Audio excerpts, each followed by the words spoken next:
Well, here we are at Aristea Therapeutics, and as most of you that listen to the podcast know, I interviewed James, and his episode came out a couple months ago, so don't forget to go listen to that. Yeah, good. Thank you. Thanks for having me in your office. I really appreciate it. No, it's our pleasure. Nice to finally meet you face to face. I know. It was funny. I think in the interview you mentioned, on the podcast interview, you mentioned that with Zoom meetings and everything now, the only thing you can't tell is how tall a person is. Correct. I think I cracked a joke that I'm not very tall. But yeah, here we are meeting, and you definitely are taller in person. So yeah, nice to meet you anyway. Yeah, that's good. So I was explaining. I actually had a chance to chat with Sarah, which we'll have on camera here shortly. Yeah.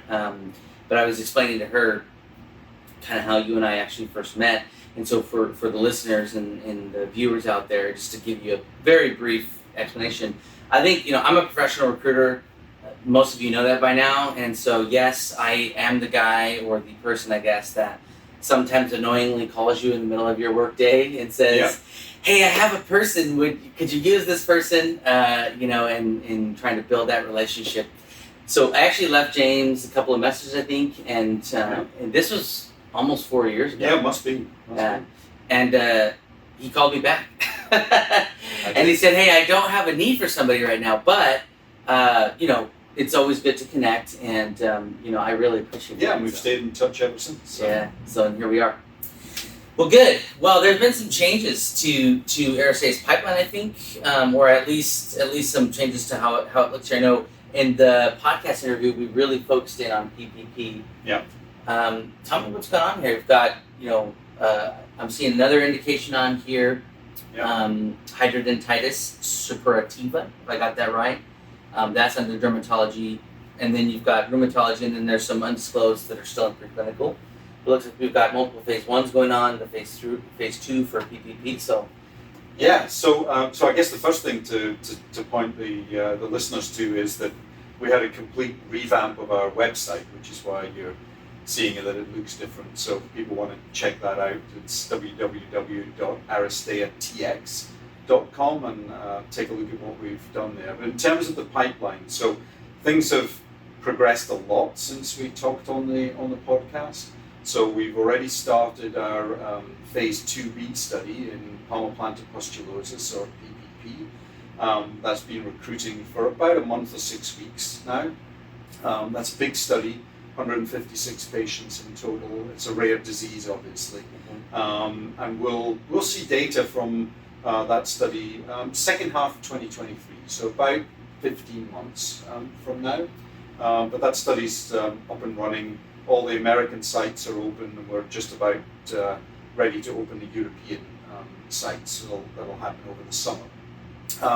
Then in addition to that, we're also doing a couple of other phase 2A studies, one in familial Mediterranean fever, or FMF, which is a rare disease in the US, much more common in Southern European, Middle Eastern countries.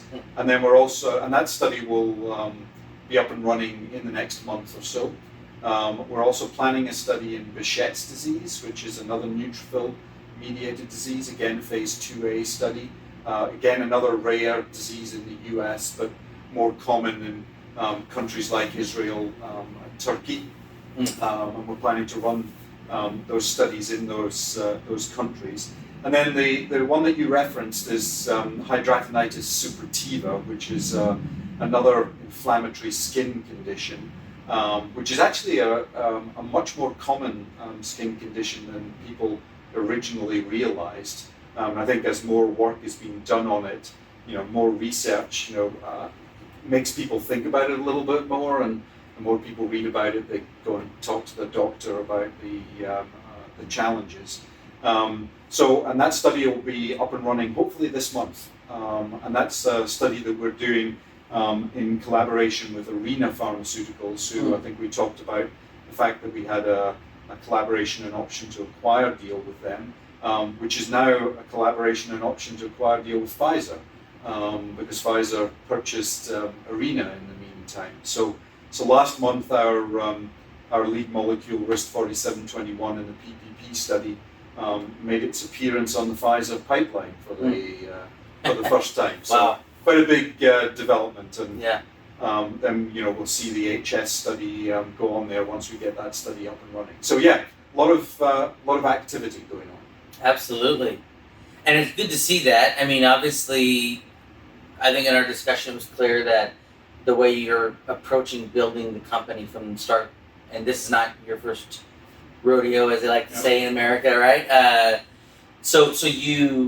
But I like to see that you've got some diversity of pipeline, but also kind of still in the same, like, I guess in music they call it genre. I don't know what you would call it in this space. It's like not the exact same indications or different forms of disease, but you've got like this kind of vein that you're following, I guess, with the rare disease.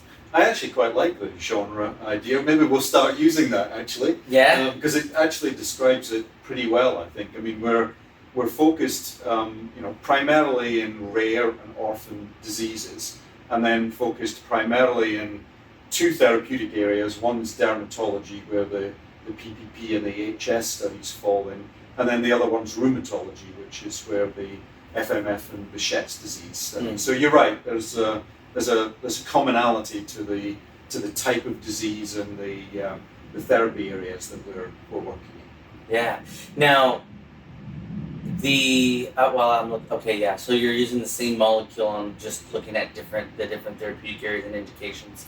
So correct. So we've got four ongoing studies. So it's really it's a sort of portfolio in a product, a pipeline in a product type approach, with sort of multiple opportunities to deliver positive data.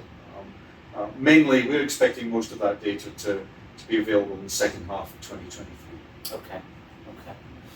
So, if I can ask, how are you running these clinical trials? I mean, I'm assuming you're probably leveraging CROs to pick up slack, because you run a fairly lean internal team, right? Yeah. We've only got 10 people in the company, which actually is a big increase from what it was maybe when you and I first talked. I think we only had 4 at that time. So we're 150% bigger than we were, but still pretty lean. And we do all our work through contract research organizations or CROs. So all our drug manufacturing is done by CDMOs, both for the API and the drug product. And then all the clinical work, we're working with multiple different CROs depending on the particular disease that we're studying.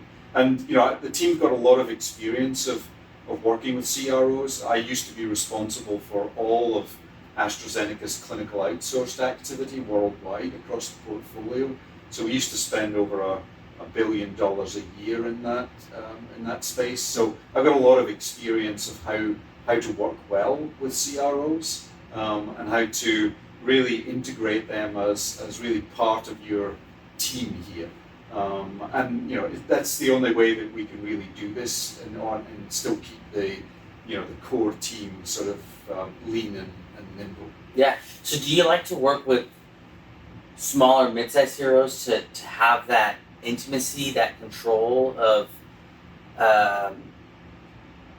as you were mentioning, versus like a very large CRO that can sometimes have so many people and so much turnover? Yeah. So I think for a company like us, it'll go for a lot of small biotechs. I think working with the smaller to mid-sized CROs makes much more sense. Our original phase 2A PPP study we did with a boutique dermatology CRO in Novoderm, based out of Montreal. That was one of the best CRO experiences that I've ever had. The CEO of that organization, Robert Bisonet, is a world leader in PPP. So he was able to help us design that study. And then their that CRO is totally focused on oncology and working with relatively small biotechs. So you can much more quickly develop a better understanding of the two organizations. Whereas, in my experience, if we were to work with one of the major CROs, we would be a very small player against, companies like AstraZeneca or GlaxoSmithKline or so on. And I think it would be difficult for us to, get the A team or the B team in those environments. So I think it's much better for us to work with the sort of niche boutique type CROs, who in some cases are, very focused in specific therapy areas, or focused on, for example, rare diseases. They kind of carve out their niche, and it's definitely better to work with those. Yeah, that makes a lot of sense. So I'm curious to get your take, kind of shifting the conversation a little bit here. I'm curious to get your take on the bear market of biotech that we're facing right now. And, I don't mean to say that in a joking manner, because I know there's definitely some things going on out there, but I almost feel like some people want it to be a bloodbath. Like, I almost feel like some people really, they're like, it's time, we need to see. And, I was listening to a podcast episode from another podcast earlier, and they had an individual on, they were talking about this. And so that's what's kind of on my mind a little bit. But yeah, what are your thoughts on what's happening with the market right now? I think the first thing I'd say is it's probably right to smile, otherwise you'd probably cry. Because I've watched all my biotech stocks kind of go like this, and I'm like, wow, that's like a 50% drop. Yeah, it's been pretty bad for the last 18 months. Yeah. And I think there are not a great deal of signals that we're coming out of this yet. So I think in all the discussions that I have talk to many of the investment bankers regularly, I don't think anybody's really expecting us to come out of this year. Mm-hmm. I think the hope is that maybe next year we'll start to see. I think if we start to see a lot of M&A from big pharma, that may inject some energy back into the market. But it's certainly been bad. But I think the other thing that when I talk to the investment bankers, that everyone reminds you is, this is not the first time that we've been here. Mm-hmm. So there's as you said, it's not our first rodeo. Yeah. And it's and when you're in it, it's always bad, and then when you come out of it, it's always good. And until 18 months ago, the biotech market was performing extremely well. So we've gone down from highs to dealing with the situation that we are now, and it's just a matter of the investors seeing some signal in the markets that it's the risk of investing their money, that the market's bottomed out and it's going to come back up again. I have to say, we're at Aristea Therapeutics. I am forever grateful that we closed our Series B round back in July 2021, and in collaboration with that did the deal with Arena, because the combination of those two brought in $123 million into the company. So we're in the enviable position where we're extremely well capitalized, have plenty of funding to take us through to delivery of all 4 clinical trials that we talked about earlier. And there are a lot of either private companies or public companies that are hurting really badly now, and basically are in a situation where they need to raise money, but they can't raise money, or they can't raise it at an acceptable valuation or favorable terms. Correct. So you're seeing a lot of these companies slowing their portfolio down, or trying to license out particular assets to other companies that maybe are well funded. And you've probably seen a lot of public companies laying off a lot of staff. So, but we will come back out of this. It's just a matter of time, and we just have to be patient. It's not something you can't engineer. It's going to happen when the market's ready for it. But it's tough. Yeah, I think it's easy to forget that the natural cycle of how economies work is expansion and contract, expand and contract.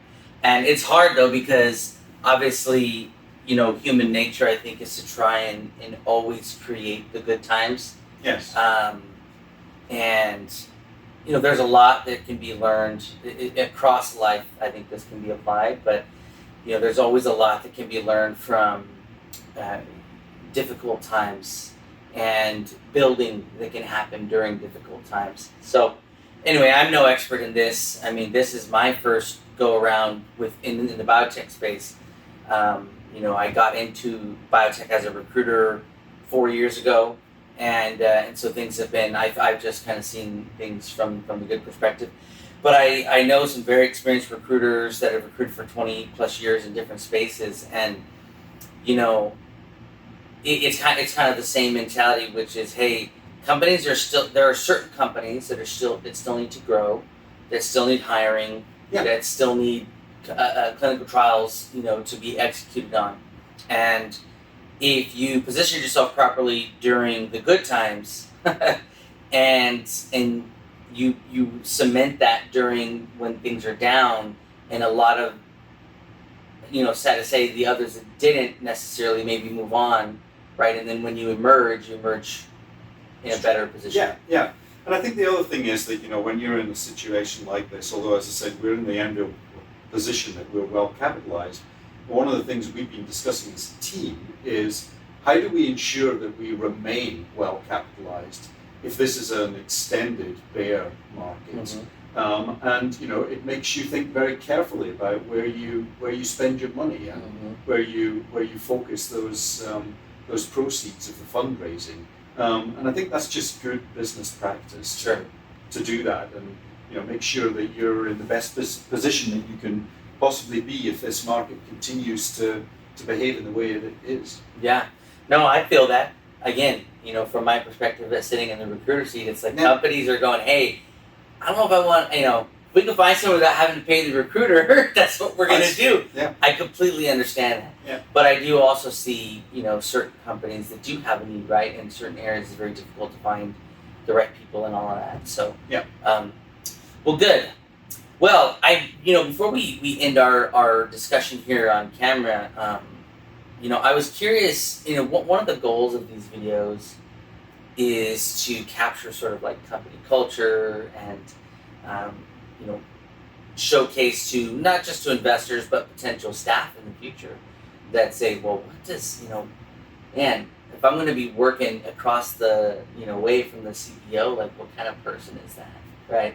And so that's what we're kind of trying to capture here. So what are your thoughts on building company culture? Like, how do you approach that? Yeah, so I think the company culture is all about the people in the company, and in a small organization like this, you're in direct contact with everyone that's in the company. I mean, you saw as you walk through our offices, we have no individual offices here. It's all open plan. So as the CEO, I sit at one of the desks in the same way that any other member of the team does. And in fact, actually very recently, although initially we had our own individual desks, we actually now have 10 people in 8 desks.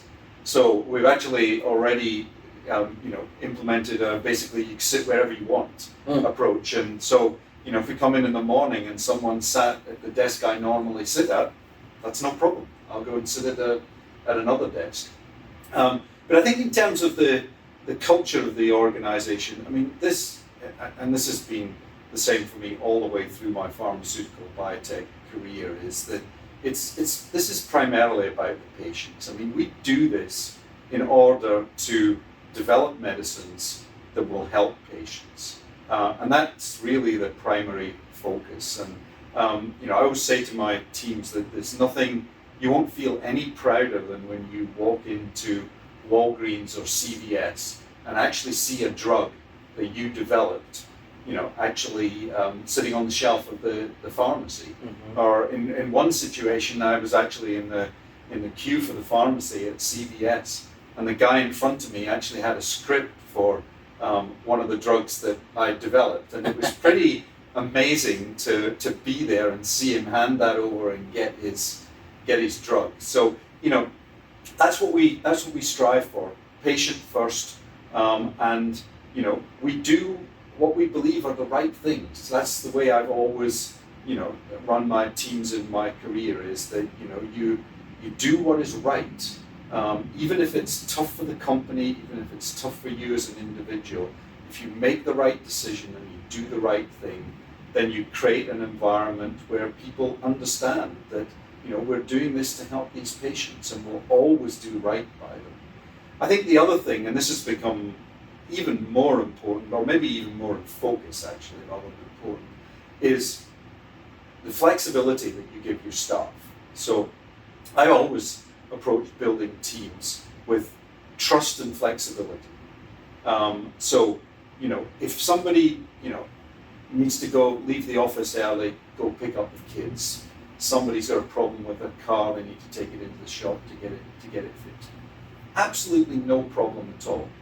You give people that flexibility, and then my great belief is if you give people the flexibility that they need for their personal lives, then you rarely have to ask them to do something within the company, because they know what needs to be done. They know that you've created an environment where if they need time away from the office or they need help in some way, you're going to give it to them. And as a result of that, they're committed to what the company's doing. Mm-hmm. So, that's what, we've created here at Aristea Therapeutics, is the approach. I'm not saying it's anything clever, it's what I've done every time I've built a team, is to really have an open, transparent environment, where anybody can come and talk to the CEO. It's easy here in a company of 10, but the previous company was 170, and anybody could come and talk to me as the CEO and express a concern or make a suggestion. And I think if you give people that opportunity to be part of creating that culture that you have in the organization, then you create an environment where people want to be here and want to be part of what's going on. Yeah. And I think with COVID, it's become there's an added dimension to it. You'll see today there aren't very many people in the office today. Most people are working from home today, and that's perfectly fine as well. We've learned how to do that, and then we come into the office where we have things that we need to work on together, or we feel it's going to be better if if we're in the same room together to work something out. But if people need to work remotely, then they work remotely. And again, having the trust that you've built up in the team is even more important when you have people working remotely and you're not seeing them every day. Mm-hmm. But it's worked extremely well for us through COVID, and obviously hopefully we're coming through the other side of that now, and we're starting to see more people coming back into the office. But we won't be mandating that people have to come into the office a certain number of days. People will come into the office when they feel they need to come into the office themselves, and we won't mandate that as a company. Yeah, I know a number of other companies, even here in the San Diego, between San Diego and Carlsbad area, that I've worked with that. Yeah, some people feel differently, right? And maybe that's what works for their company culture. Yep. Especially if they got like a new employee that's not quite as experienced in a certain area, and they want that person to kind of have that guidance around them versus just sitting at home and maybe having to try and pick up the phone all the time. But and it really depends. And I think, like you said, I know that when we had our original conversation, you mentioned the same thing, which is, we come to the office when we need to, but it's not like we have an office full of people. So, and I kind of expect that now when I go out to do these videos. Yeah. It's like, even if it's just a couple of people there, most people are doing kind of a hybrid schedule, as they like to call it. Yeah. Going back to your story that you mentioned though about being in line and seeing somebody with a script, or a prescription ready to for the medication that you helped create. That would be pretty cool. And that person in front of you has no idea. No idea. And you're standing behind them, and you're just like, wow, I helped do that, right? Yeah. It's like I did that, that's cool. But I had a situation at the weekend actually where we had some neighbours came around for a barbecue, and later on in the evening, I don't know how we got around to the topic, somebody started to talk about medicines that they were taking, and one of the medicines they were taking was one of the drugs that I developed at AstraZeneca. So I was actually able to say to them, you know, I was actually part of the team that developed that drug, and Man. people are not involved in the pharmaceutical industry. Suddenly, they're kind of in awe that you were part of a medicine that's helping them have a better life than they would have done. Absolutely. I hear the public, and I say the public because I'm part of it, but I hear people's frustration with pharma, big pharma, they like to say. There's some conspiracy theories out there and that kind of stuff. We're not really here to address that. But what I am looking to address, and part of this, really Biotech IQ was created to kind of address directly to those in the industry. But I see it expanding, and I think the public is uninformed generally how medication is created. So you mentioned, you explained, oh yeah, I actually helped develop that drug, and then they're kind of like, oh, like, wow, they really put it together. This is not just some amorphous industry or whatever. There's people creating this driven by real passion, real desire, like you said, to do good always, put the patient first, right? And so I don't think people understand that. I was having a conversation with a friend of mine. Him and his wife invited my family over for dinner, and we were sitting at their house. And he's some kind of a sales engineer, manages a team or whatever for a company based out of Utah. It's a tech company. And anyway, we're talking, and he has diabetes. I think it's type 1 diabetes. So it wasn't, it was like something I developed as a kid. It's not my, I wasn't a choice necessarily of things I did.